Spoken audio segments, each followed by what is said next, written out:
வெளியூர் பயணமா? ரிசர்வேஷன் கிடைக்கலையா? படிக்கட்டு ஏறி இறங்க ரொம்ப சிரமமா இருக்கா? டிராப் டாக்ஸி புக் பண்ணுங்க. ஒரு வழி கட்டணம் மட்டுமே. டிராப் டாக்ஸி, எங்கும் எப்போதும். தடாகம் பள்ளத்தாக்கு பகுதியை சீரமைக்க 900 கோடி ரூபாய் தேவைப்படும் என சென்னை உயர்நீதிமன்றம் அமைத்த உயர்மட்ட குழு அறிக்கை தாக்கல் செய்துள்ளது.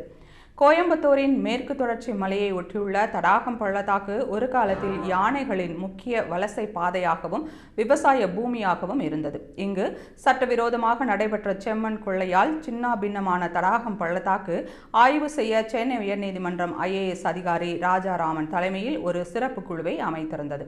இந்த குழு அண்மையில் தாக்கல் செய்துள்ள 5000 பக்கம் அறிக்கையில் பல திடுக்கிடும் தகவல்கள் உள்ளன.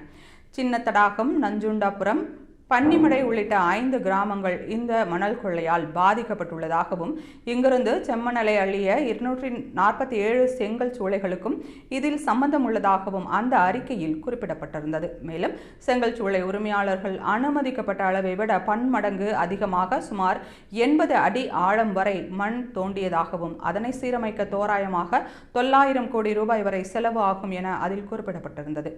இத்தகு செயலில் ஈடுபட்ட 247 செங்கல் சூளை உரிமையாளர்களிடமிருந்து அந்த 900 கோடி ரூபாயை அபராதமாக வசூலித்து அந்த பணத்தை கொண்டு நிலத்தை சமன்படுத்தவும் மீண்டும் காடு வளர்ப்பை உருவாக்கவும் அந்த குழு பரிந்துரைத்துள்ளது. ஆனால் பணம் கொடுத்து இயற்கையை வாங்கிவிட முடியுமா? 902 கோடி ரூபாய் என்பது பெரிய தொகைதான். ஆனால் அதை வைத்து சேதத்தை முழுமையாக சரி செய்ய முடியாது என்று சூழியல் நிபுணர்கள் கருத்து தெரிவிக்கின்றனர்.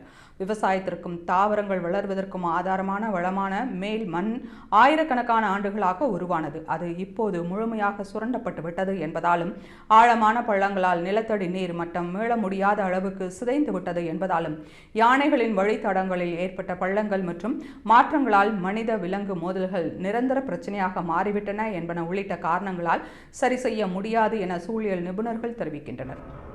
வெறும் பள்ளங்களை மூடிவிட்டு மரங்களை நடுவதால் மட்டும் சிதைந்து போன பல்லுயிர் சூழலை மீண்டும் உருவாக்கிவிட முடியாது என்பதே நிபுணர்களின் கவலையாக உள்ளது.